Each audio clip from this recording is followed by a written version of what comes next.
Nanti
kami film itu.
নিজস্ব ভাবে ইয়ালৈ আহিছে কোনে জোৰ জবৰদস্তি কৰি আনিছে আপোনালোকক কওক সেই দূৰ দূৰণিৰ পৰা ইয়াত লগ লাগিছে কিয় আপোনালোকে নিজে বিচৰা সাহিত্যিকক লগ পাবলৈ বা কথা এষাৰ শুনিবলৈ সেই কাৰণে অসম সাহিত্য বা ইমান প্ৰত্যাহ্বান ঘাত প্ৰতিঘাতৰ মাজেদিও আজি 105 বছৰ চলিছে আৰু চিৰশাশ্বতভাৱে চলি থাকিব লাগিব সাহিত্য আৰু সেইখন চলাই নিব আপোনালোক আটাই অসমৰ ৰাইজে আজি বিশ্ববাসী হৈ যিবিলাক প্ৰবাসী অসমীয়া আছে তেওঁলোকো ইয়াৰ অংশীদাৰ হৈছে এইবিলাক কথা কৈ মই পাছত আকৌ ভালকৈ আকৌ বিস্তৃতভাৱে কম সাহিত্য সভাৰ কথা যোৱা 3টা বছৰৰ কথা আপোনালোকক অনুসৰণ কৰা অনেক কষ্ট কৰি আজি এবছৰ ধৰি এই কামখিনি কৰি সুন্দৰকৈ প্ৰসংগ মাধৱদেৱ অসমৰ জনগোষ্ঠী বৰনাৰায়ণপুৰৰ ৰেঙনি সাম্প্ৰতিক অসমীয়া কবিতা আৰু কেইবাখনো গ্ৰন্থ প্ৰকাশ কৰি উলিয়াইছে সভাপতি যোগেন শইকীয়া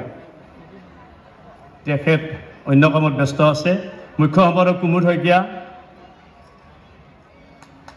সম্পাদক জয়ন্ত কুমাৰ হাজৰিকা, সহযোগী সম্পাদক অনিৰ্বাণ দত্ত। ইয়াৰ পিছতে আমি আন এগৰাকী গ্ৰন্থ উন্মোচক সাহিত্য একাডেমী অনুবাদ বঁটা প্ৰাপক দিগন্ত বিশ্ব শৰ্মাক আমন্ত্ৰণ জনাইছিলোঁ। তেখেত আহি পাইছে। তেখেতৰ কাৰণে দুখনি গ্ৰন্থ আমি আছুতীয়াকৈ ৰাখি থৈছোঁ। খন্তেক পিছতে উন্মোচন হ'ব। তেখেত আহি পাইছে। মই চন্দ্ৰ হাজৰিকা, স্মৃতিগ্ৰন্থ সম্পাদনা সমিতিৰ সভাপতি, তেখেতক সম্পাদনা সমিতিৰ হৈ এটি ঘোষণা আগবঢ়াবৰ কাৰণে মই অনুৰোধ কৰিছোঁ।